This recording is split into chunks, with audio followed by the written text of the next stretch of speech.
Unger. They say that can't come soon enough. KTIV's Matt Breen has their story. For those who knew Nan Unger well, this picture says it all. There was a picture of my mom swinging a baseball bat. That was her personality.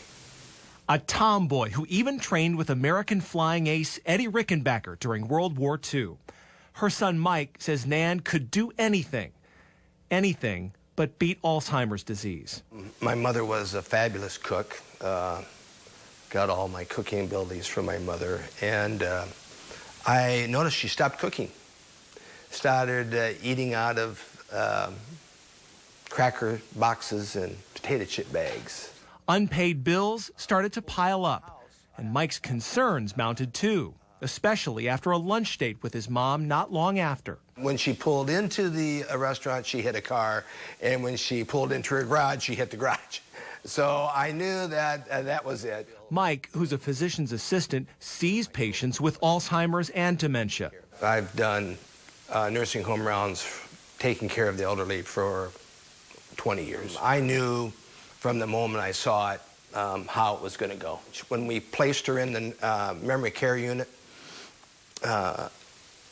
she didn't like it for the first 3 to 4 months maybe, but after that she fell right in and she associated. Her friends were the staff. Nan passed away in July. By Mike's side throughout was wife Susan.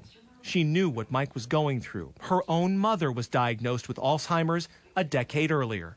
My mother was the ultimate caretaker. She was the ultimate volunteer. If anybody needed anything, my mom was either there or she was volunteering for it. Susan says she started to notice a change in her mom, Joanne, in 2001 as Susan's father was dying. The day after my dad died, my mom really started her spiraling downward because the change was so great. She didn't know what to do. I mean, immediately within an hour, she was throwing his things away at home and putting them in the garbage. And for me, that was, I could barely catch my breath because I'm still mourning the loss, but for her, it was another task. 2 years would pass before Joanne would need more care than Susan could provide.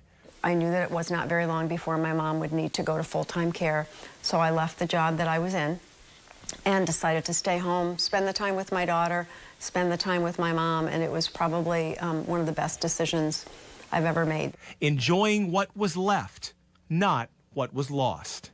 But it was about that time that it was Mother's Day, and Susan's mom bought a card for Susan, and it was a Mother's card, Mother's Day card. And it was as if Susan was her mother. And that's what the card was. And she looked at Susan and she said, "You know why I'm giving that to you, don't you? Because you're my mother now." Joanne passed away in November of 2004, but not before Susan reached out to the Alzheimer's Association. I walked in and I sat down and they said, "What can we help you with today?" And I burst into tears.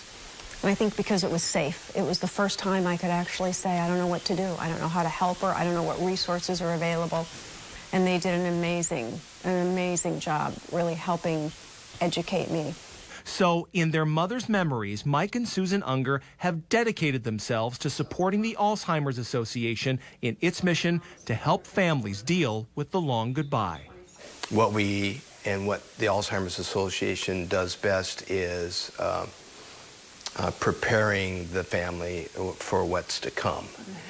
No matter where that journey will take them. Matt Breen, KTIV News 4. And Friday night's Winemakers Dinner in Sioux City is already